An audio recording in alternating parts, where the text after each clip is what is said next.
Então, vamos lá. O nosso estudo de hoje. Gente, a gente quer falar um pouquinho hoje sobre a importância de nós entendermos o valor de termos uma vida em comum, né? E aí é importante que a gente possa, nesse aspecto, saber que as coisas, elas precisam, principalmente quando a gente vive em comunidade, elas precisam ter um direcionamento, né? Acerca do que Deus quer para a gente, acerca do que Deus deseja para os nossos corações. E a gente tem visto, no decorrer desse tema, né, a importância de nós pararmos justamente para refletir sobre como tem estado a nossa vida em comunidade. Semana passada, nós falamos um pouquinho sobre a importância de termos um lugar no qual nós queremos pertencer, o lugar onde nós precisamos estar conectados, e aí é uma continuação, na verdade, no nosso estudo de hoje, sobre aquilo que nós queremos, né, nesse aspecto, trazer para a nossa vida, para o nosso coração, para justamente entender a maneira como Deus ele quer nos direcionar, e a partir daí, então, nos ajudar a compreender a vontade dele nesse aspecto. Porque, afinal, viver em comunidade nada mais é do que ter uma vida em comum. Nada mais é do que a compreender a razão pela qual eu e você fazemos parte. Não é só estar num grupo, não é apenas isso. Então, partindo desse ponto, uma das coisas importantes que eu e você precisamos parar para pensar e refletir é que a nossa vida em comunidade ela precisa ser vivenciada. Não sei se você já viu um adesivo de um carro que diz o seguinte: olha, Deus deu a vida para cada um cuidar da sua. Quando você pensa nessa frase, tá? O que vem, né, à sua mente? O que vem no seu coração? Vocês concordam com essa frase? Aí eu vou interagir aqui com o pessoal. Você do Face pode digitar aí o que você acha. Pessoal do Meet, o que vocês acham? Eu acho que cada um tem a sua vida, mas o que ele quer da gente é que viva em união, né? Uhum. Porque a grande questão que nós precisamos entender, né, que se nós concordarmos com essa afirmação em si, muitas pessoas vão querer justificar a maneira simplesmente de viver a vida. Agora, a grande questão é que a gente vai ver que a coisa não funciona bem assim, né?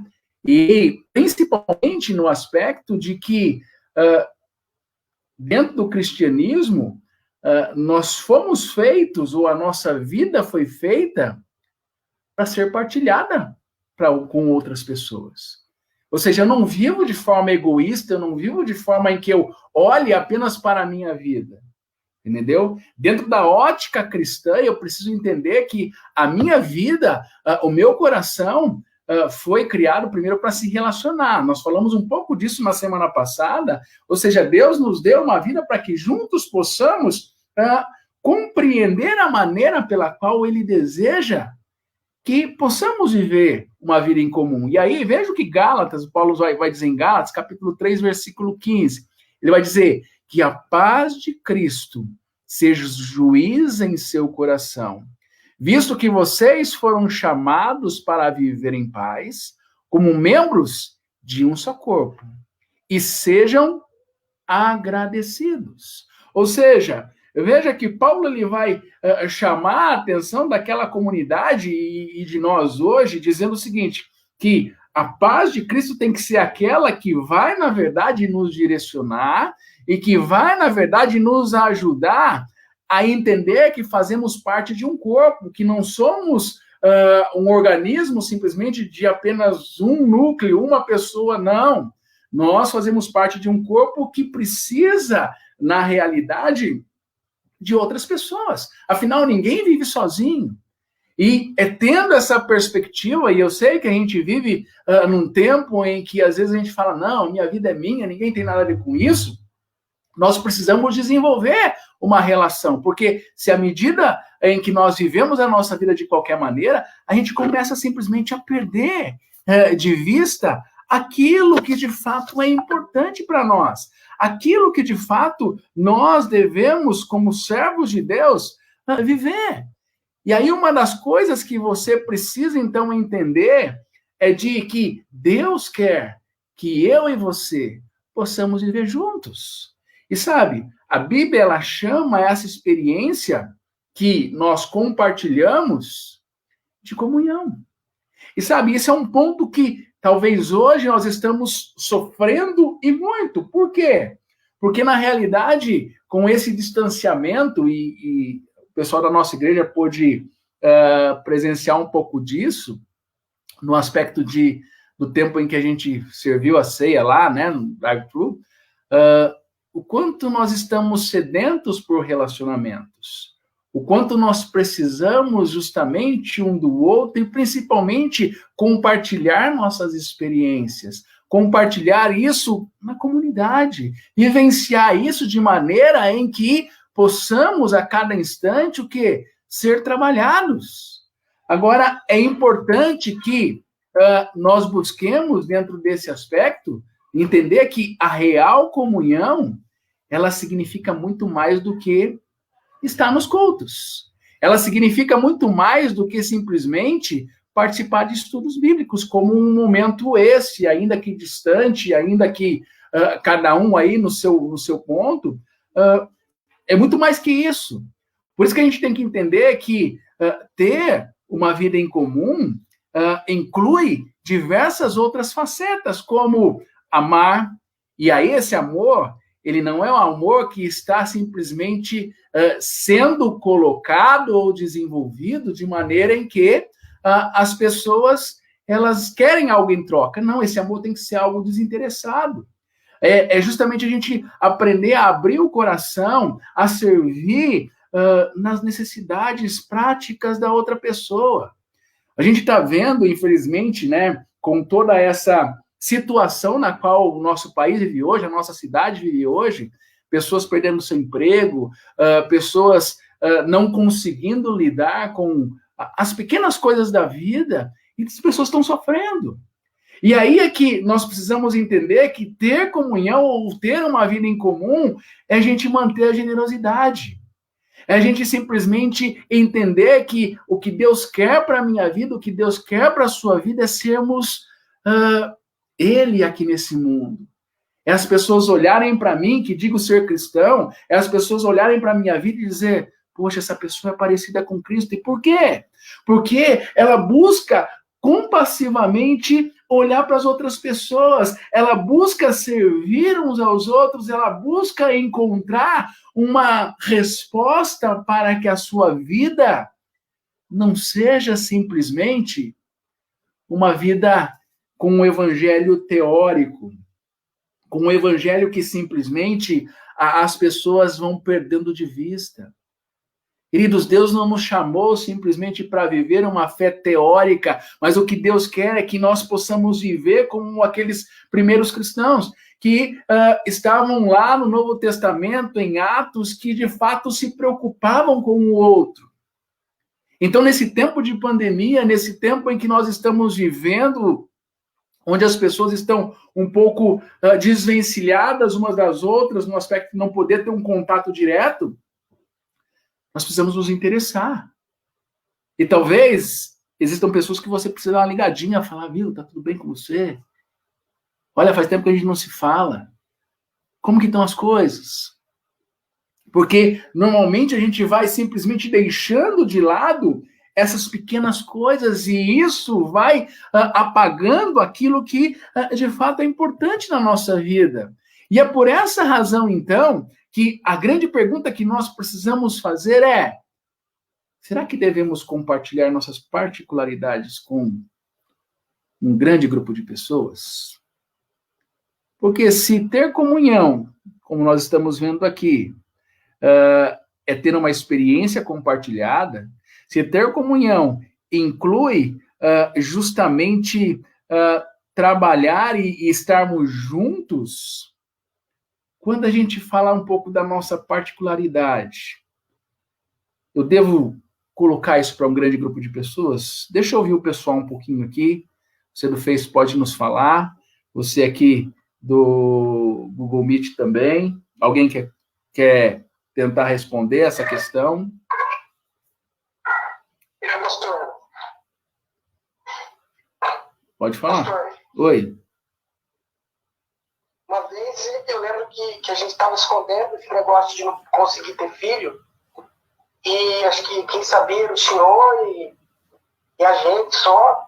Uhum. E aí eu lembro que tem um encontro de casais que o reverendo Hernando Dias Lopes pregou sobre Ana, né?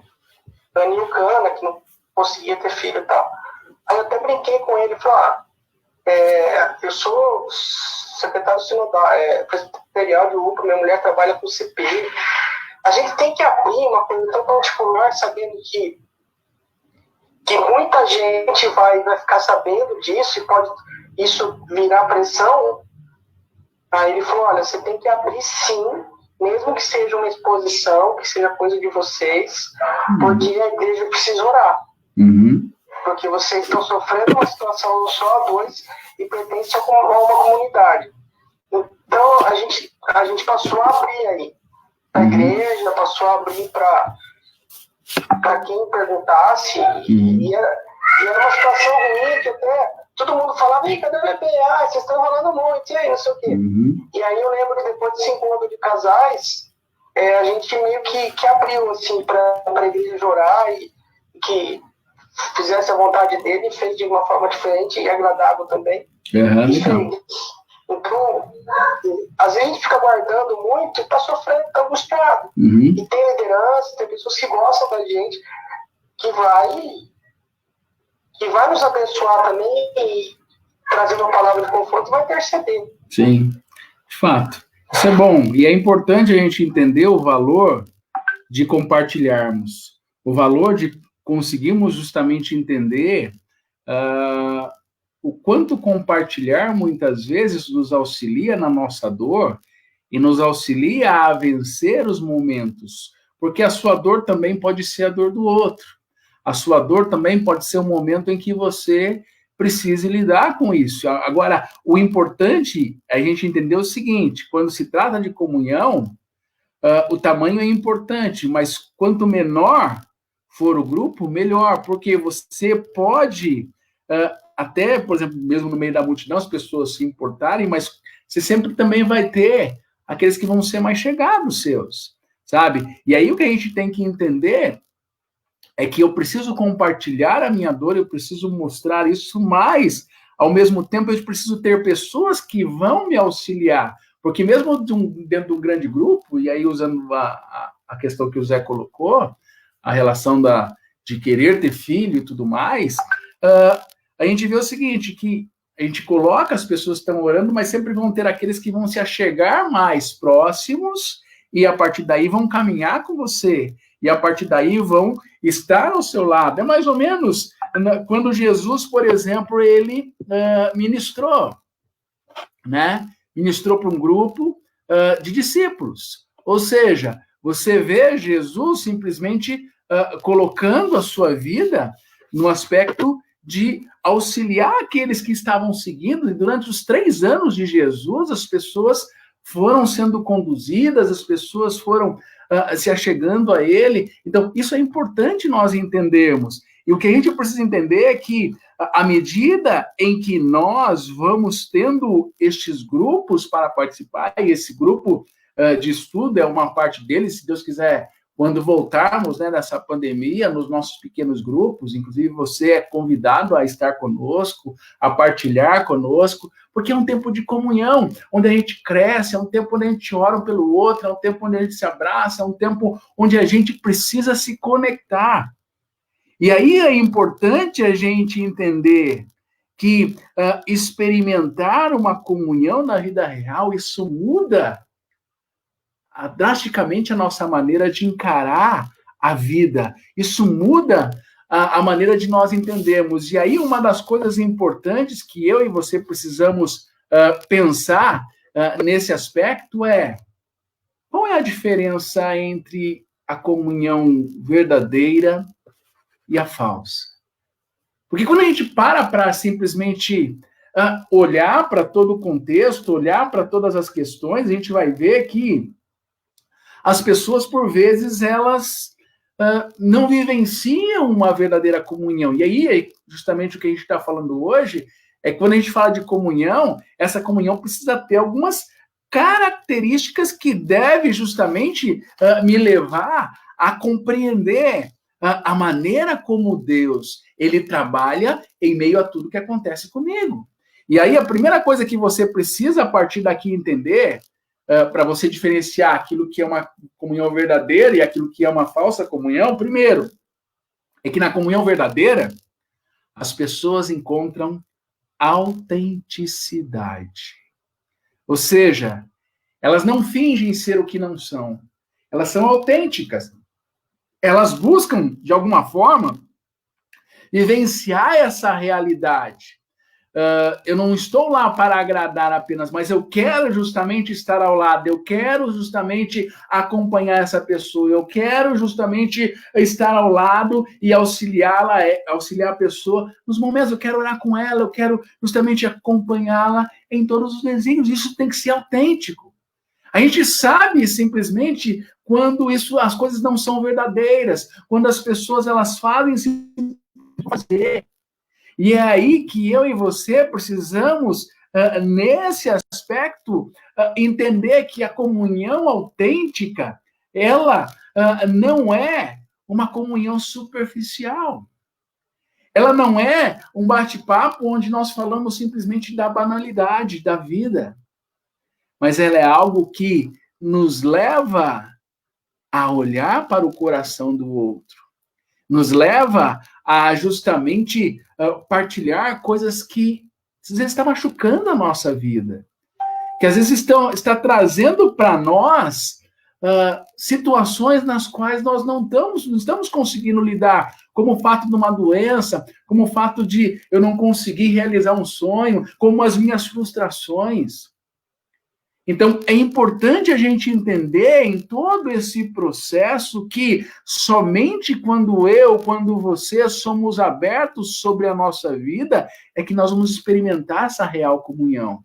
E olha o que a Bíblia diz sobre essa realidade.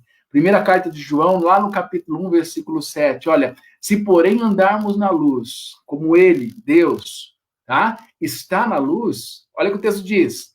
Temos comunhão uns com os outros, e o sangue de Jesus, seu Filho, nos purifica de todo o pecado. Ou seja, quando nós abrimos o nosso coração, quando nós mostramos quem de fato a gente é, quando a gente mostra os nossos sentimentos, quando a gente confessa as nossas falhas, quando a gente começa simplesmente a conhecer as nossas dúvidas e a dúvida um do outro, quando a gente admite os nossos medos, as coisas elas começam a se abrir. Agora, a grande pergunta é, você acha que existe um risco em fazer isso? O que vocês acham aí, o pessoal do Google Meet? O que vocês acham, o pessoal aqui do Facebook? Vocês acham que existe algum risco quando a gente abre o coração, quando a gente coloca os nossos medos, quando a gente coloca os nossos temores? Tá? E aí? Sim. Sim. Tem risco. Você tem que pagar. Uhum. Eu vi de alguns pseudos crentes que vocês têm pegado e coberto. Uhum. Por isso que a coisa não acontece para vocês. Uhum. Não sou esse tipo de coisa, não. Isso daí Deus tem outro plano para vocês. Então, mas o segundo pode até ser alguém querendo ser legal. Uhum. Mas o primeiro, tipo, quando você abre alguma coisa, sempre tem alguém que a carne vai manifestar. Uhum. É um risco. Sim. Mas, compensação, o tanto de gente que intercede em relação àquilo que você está precisando, pesa muito mais do que o risco que você está correndo de abrir. Sim. E aí é importante aquilo que você falou, porque naturalmente o risco ele vai existir. Mas aí, como você disse, ser autêntico aqui exige tanto coragem quanto humildade, tá? Então é importante que você entenda isso. Ou seja, à medida em que eu abro as minhas particularidades, significa que eu vou enfrentar o meu medo da exposição, às vezes de rejeição, às vezes de ouvir besteira de pessoas que, infelizmente, não têm clareza ou não têm discernimento para lidar com as coisas. Mas, ao mesmo tempo, a gente vai entender que Deus vai colocar pessoas em nossas vidas que vão ser canais de bênção. Agora, é importante a gente entender que a gente, às vezes, não faz isso porque a gente tem medo de ser magoado.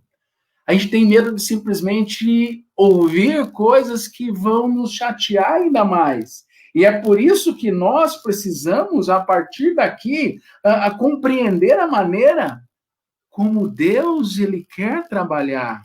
Agora, dentro desse aspecto, uma outra questão que precisa ser levantada, como a gente viu, correr risco, a gente viu que naturalmente vai ter, mas será que vale a pena a gente correr esse risco? E o Zé também já respondeu nesse aspecto, né? E a minha resposta a você é que justamente vale a pena. Por quê? É a única maneira da gente crescer espiritualmente. É a única maneira de nós sermos emocionalmente saudáveis. Por quê? Você lembra, no caso da Ana, que o Zé citou o texto lá de 1 Samuel? Ela estava com uma angústia no coração. E ela guardava aquilo entre ela e Deus. E ela precisou fazer o quê? Compartilhar aquilo que estava no seu coração. E no partir do momento que ela compartilhou, o que aconteceu? O sacerdote foi. E ali, então, foi bênção na vida dela, de mostrar justamente o desígnio de Deus e a maneira como Deus, de fato, quer e deseja realizar algo na vida da gente.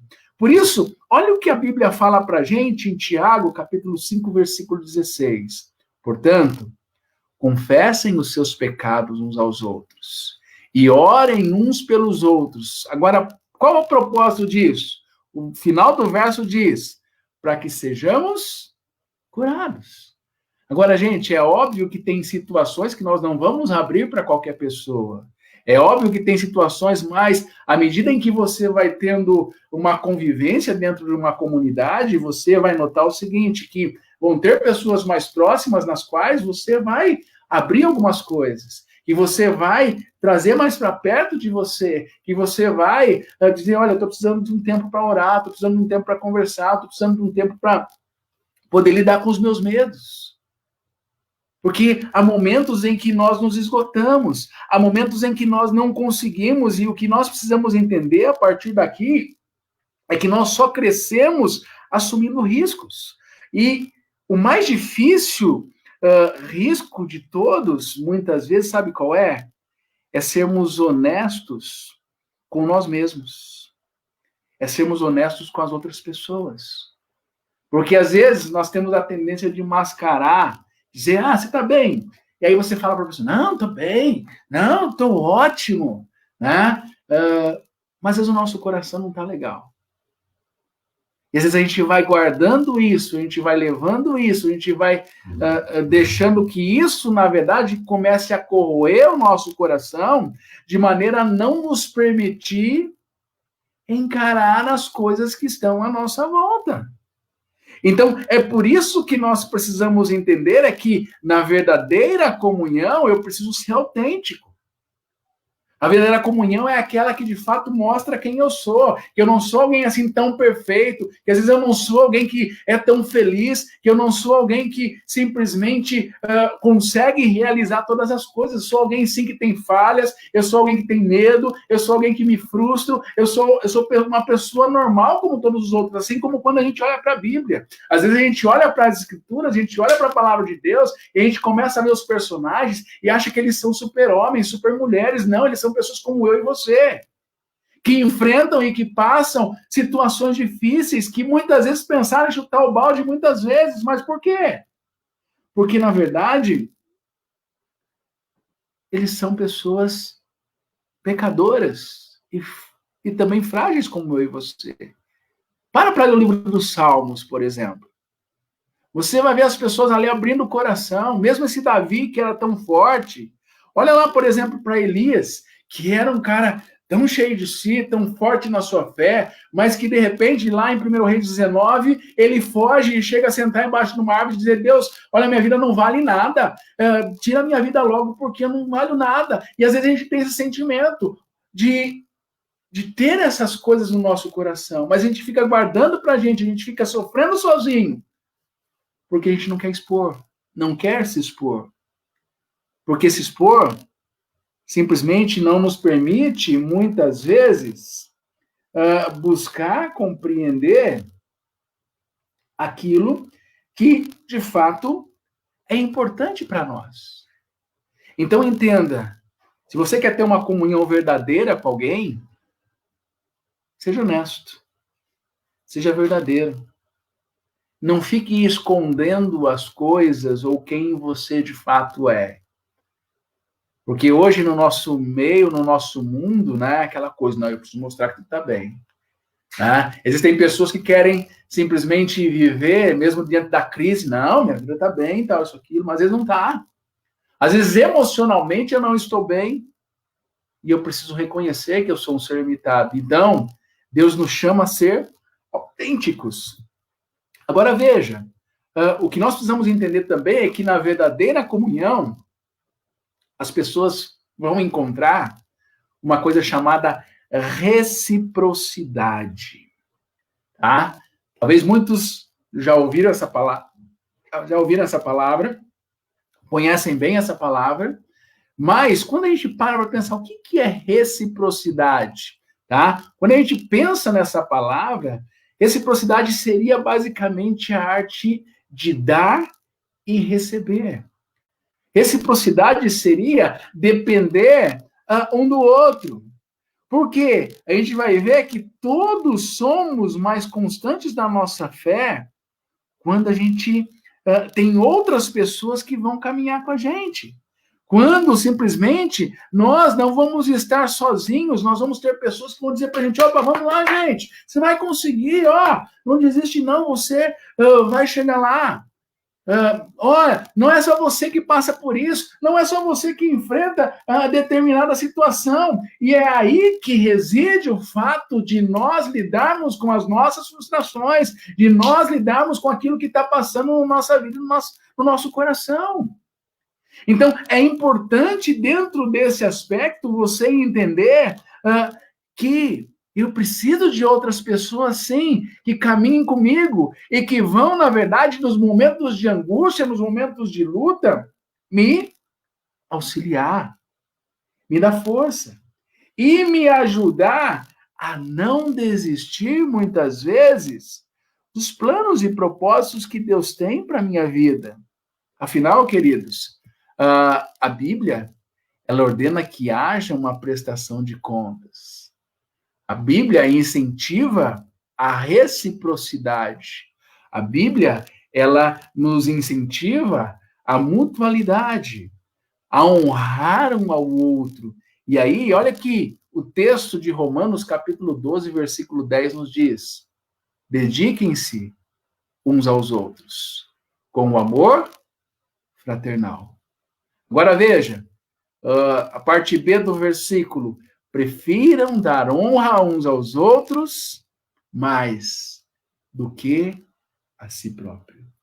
Ou seja, é importante que você seja aquele tipo de pessoa que, de fato, busque demonstrar às pessoas que estão à sua volta quem é você. E, principalmente, mostrar as potencialidades dela, porque tem tanta gente que se sabota. Tem tanta gente que não acredita naquilo que de fato é e naquilo que de fato pode fazer. E aí o que você precisa entender a partir daqui é que você não é responsável por todos no corpo de Cristo. Mas você é responsável, sim, para estar com eles. Porque Deus espera que Deus espera que você façamos aquilo que estiver ao nosso alcance para poder ajudá-los. Para poder ajudar e caminhar junto. O grande problema é que às vezes a gente fica tão enfiado nos nossos problemas, nas nossas frustrações, nos nossos detalhes, que nós nos esquecemos de olhar para aquilo que Deus quer na nossa vida e no nosso coração. Então, daí a importância de você parar um pouquinho e entender o quanto o outro é importante. Tira um pouquinho esse egoísmo de você. Para um pouquinho de ficar olhando apenas para os seus problemas. E olhe, talvez, pessoas que estão vivendo problemas que são muito maiores que os seus. Às vezes a gente reclama de uma unha encravada. Tem pessoas que não têm nenhum pé. Às vezes a gente reclama de não ter... eu não tenho carne para comer hoje, mas tem gente que não tem nenhum arroz para comer. E a gente passa simplesmente a olhar, e aí você começa a olhar filmes de superação, você tem N filmes aí, Netflix, no cinema e tantas outras coisas.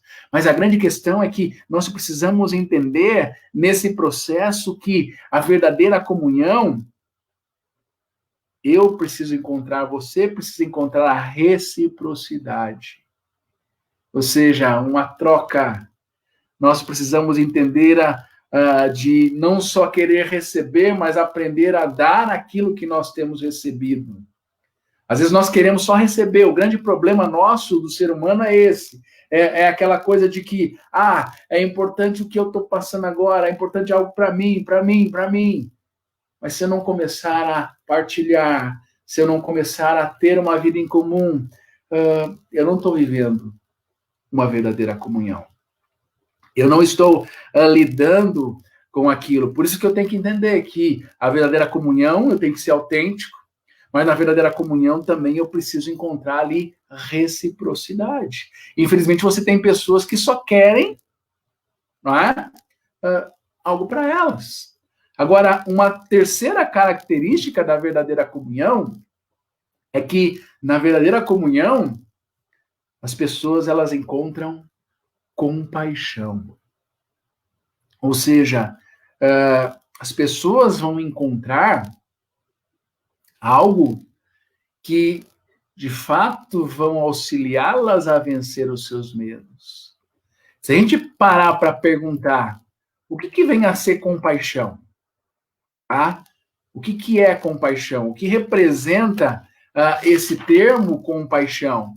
E aí a gente precisa entender que quando a gente pensa nesse termo em si, a gente vai ver que compaixão não é dar um conselho ou oferecer uma ajuda rápida ou superficial. Não é isso.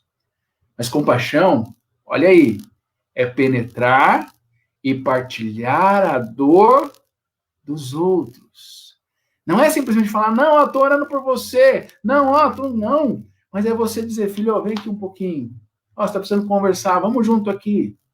Poxa, cara, não está legal. É chorar com os que choram, é se alegrar com os que se alegram, é justamente fazer aquilo que a Escritura nos manda fazer. E aí, uma das coisas importantes que eu e você precisamos, dentro desse aspecto, entender é que, hoje em dia, algumas pessoas chamam isso, né, de empatia. O que, na Bíblia, se você pega o termo, ele é mais parecido com compaixão. E olha o que a Bíblia fala, lá, Paulo escrevendo aos Colossenses, no capítulo 3, versículo 12. Ele diz assim, olha, portanto, como povo escolhido de Deus, santo e amado, revistam-se de toda profunda compaixão, bondade, humildade, mansidão e paciência. Então, como povo chamado de Deus, como alguém que Deus me chamou, ele diz, revistam-se de profunda, não de coisas superficiais, mas de profundidade. No quê? Na compaixão, na bondade, na humildade, na mansidão, na paciência. Então, o que a gente precisa entender é que a compaixão ela vai alcançar duas necessidades básicas e fundamentais do ser humano, que é o quê? A ideia de ser compreendido. Quantas pessoas sofrem por não serem compreendidas? Quantas pessoas sofrem simplesmente por não conseguir expressar o que está no coração? E às vezes elas são julgadas, são deixadas de lado e acabam não lidando bem com isso. Agora, uma outra característica é a necessidade de ter seus sentimentos confirmados. Ou seja, é nesse tempo de crise, de tristeza, de dúvidas, que nós mais precisamos uns dos outros. E aí onde nós, a partir desse momento, quando as circunstâncias elas começam simplesmente a ficar pesada para a gente, a ponto de, às vezes, nos fazer vacilar na nossa fé, é onde a gente precisa de amigos verdadeiros. É onde a gente precisa de amigos que pensam da maneira como as Escrituras nos mostram, porque, infelizmente, a gente tem alguns que se dizem amigos, mas que só nos dão conselhos errados, só nos levam mais para o buraco, porque eles vão dizer, não, siga o seu coração, não, faça o que você bem entende, não é assim. Nós temos um livro que para nós é o que é a regra de fé e prática, que é a palavra de Deus. E a partir daí, veja o que a Bíblia nos ensina em Gálatas capítulo 6, versículo 2. Levem os fardos pesados uns dos outros. Por quê? Se você fizer isso, você vai estar cumprindo a lei de Cristo. Ou seja, você precisa parar para justamente fazer com que a vontade de Deus, o querer de Deus, o anseio de Deus, seja algo real na sua vida, no seu coração. Então, o texto está dizendo o seguinte, você está vendo alguém sofrendo, então ajude ele com fardo, às vezes o fardo dele está pesado. Às vezes ele não está conseguindo lidar, e é justamente aí, meus queridos, que nós precisamos aqui oferecer misericórdia uns aos outros, e estarmos dispostos também a recebê-la um dos outros. Lembra lá da reciprocidade? Porque é dentro desse aspecto que nós vamos ser trabalhados em todo momento por Deus, em todo instante pelo Senhor. E isso é ter verdadeira comunhão. Isso é vivenciar amizades que são verdadeiras. E é aí justamente que eu e você precisamos desenvolver essas habilidades, porque, em quarto e último lugar, na verdadeira comunhão, as pessoas encontram misericórdia. Ou seja, quando você está vivendo uma comunhão real, de pessoas que de fato se preocupam com você, elas não vão estar te julgando. Elas não vão simplesmente estar olhando para a sua vida de maneira em que as coisas não são reais. Porque a comunhão é uma situação em que opera a graça. Nesse momento, os erros não são lembrados, mas apagados. Imagine se Deus levasse em conta tudo o que você faz. Imagine se Deus anotasse no caderninho dele lá, ó, Wagner hoje fez isso, isso, isso, isso, isso. Se eu não encontro a graça de Deus, e se eu não entendo o que essa graça ela representa para mim, eu vou me perder. Então eu preciso entender que a comunhão acontece quando a misericórdia ela triunfa sobre a justiça. Tem muita gente que fala, não, a gente tem que punir isso aqui. Não, a gente tem que agir dessa forma. Temos sim. Mas a gente tem que entender que como eu devo fazer isso? Apontando simplesmente o erro do outro? Quando a gente olha para Jesus, a maneira como Jesus ele chegava nas pessoas, a maneira como Jesus ele lidava, lembra daquela mulher pecadora que foi arrastada pelos mestres da lei naquela época, porque ela tinha cometido adultério, e ela então é colocada diante de toda uma multidão que apanha pedras e simplesmente vão dizer o seguinte: aí Jesus olha a lei e fala que se alguém for pego, vai ter que ser apedrejado até a morte. E aí Jesus lá escrevendo na areia, fazendo ali e tal, ele olha, e olha para todas aquelas pessoas. Eu imagino aqueles naquela expectativa de dizer isso mesmo, ó, tira a pedra nela. Mas não foi isso que Jesus disse. Jesus vai dizer: aquele que não tem pecado, atire a primeira pedra.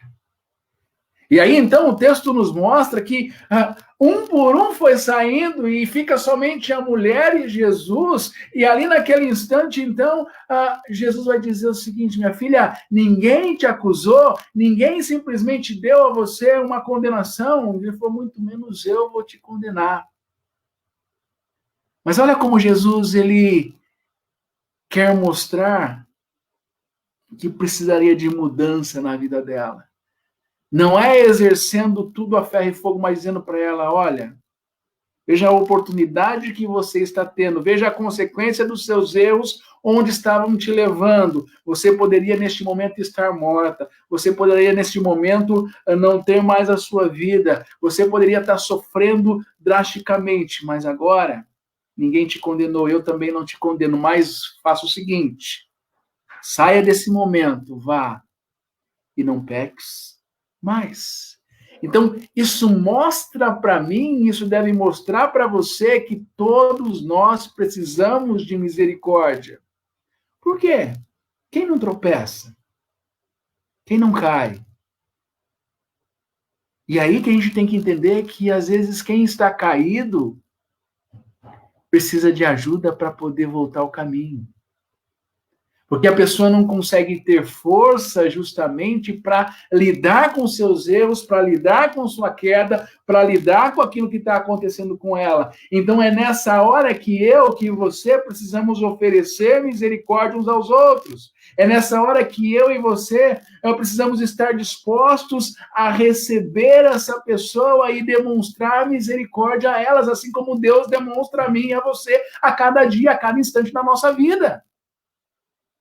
Porque é diante de tudo isso que nós passamos simplesmente a enxergar aquilo que está diante de nós, a entender a maneira como nós precisamos aprender a não olhar para tudo isso. Porque veja o que a palavra de Deus ela nos ensina. Olha lá, Gálatas capítulo 6, versículo 1.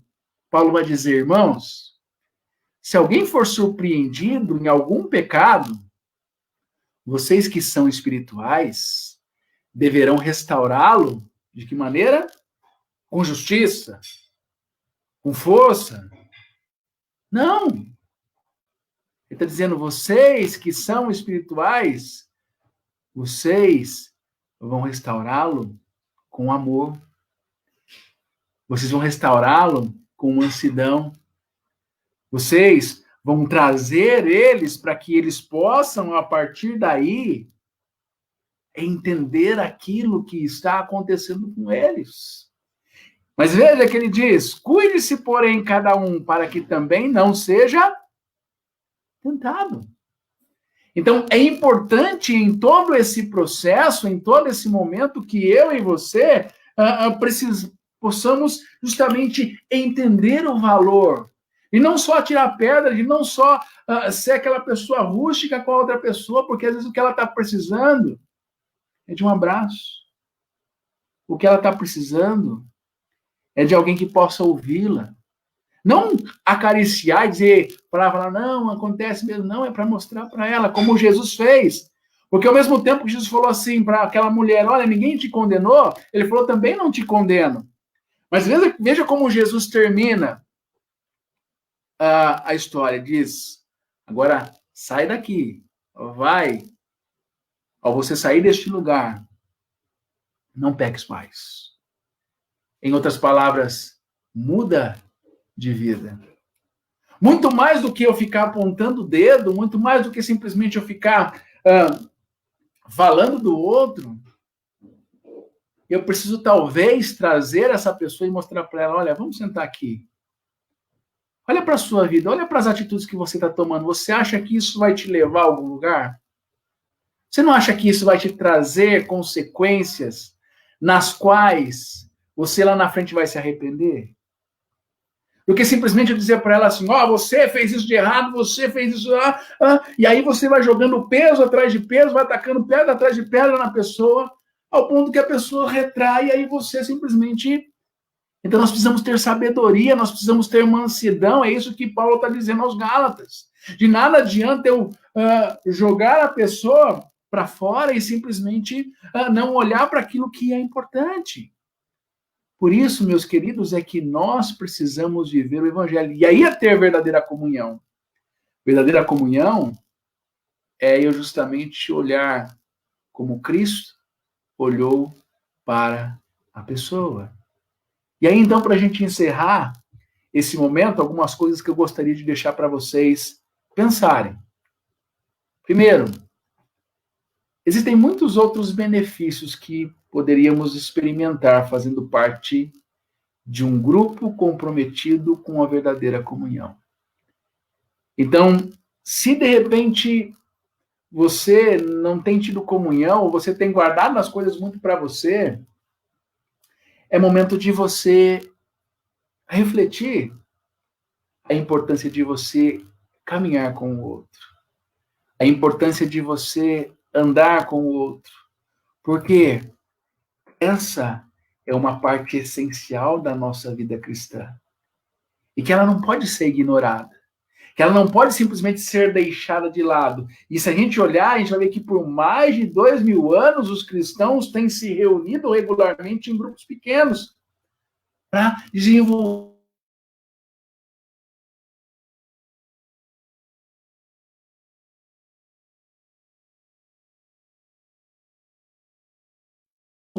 esse processo, nesse momento. Não faz parte de um grupo como esse, é momento de você entender que você está perdendo muita coisa. Porque, sabe, só quem sabe quem está passando por situação, ou quem já foi ajudado, ou quem já esteve lá no momento difícil de alguém, o quão importante isso é. E o quanto isso faz bem para o nosso coração. Então eu queria que dentro disso nós pudéssemos entender que viver o Evangelho, viver uma vida que de fato seja realidade, é algo que nós precisamos trabalhar no nosso coração. E acima de tudo, entender que Deus, de alguma forma, ele vai falar conosco. Ele vai mostrar para mim, ele vai mostrar para você que ele deseja a cada instante nos direcionar a vivermos essa comunhão, a demonstrarmos aquilo que ele deseja realizar em nossas vidas e em nossos corações. Então, aí é importante que você, nesse aspecto, direcione a sua vida. E se você ainda não experimentou o que é ter verdadeira comunhão, eu convido a você que, de repente, não tem uma comunidade, não está numa igreja, você que está nos acompanhando pelo Facebook, venha partilhar conosco. Venha fazer parte de uma família.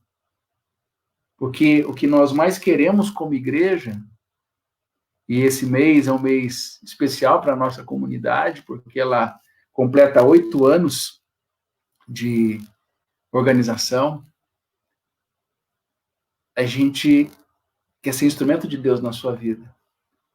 A gente quer ser instrumento de Deus na vida daqueles que fazem parte da nossa igreja. Então, que você partilhe isso conosco. E juntos possamos compreender a maneira como nós temos algo em comum.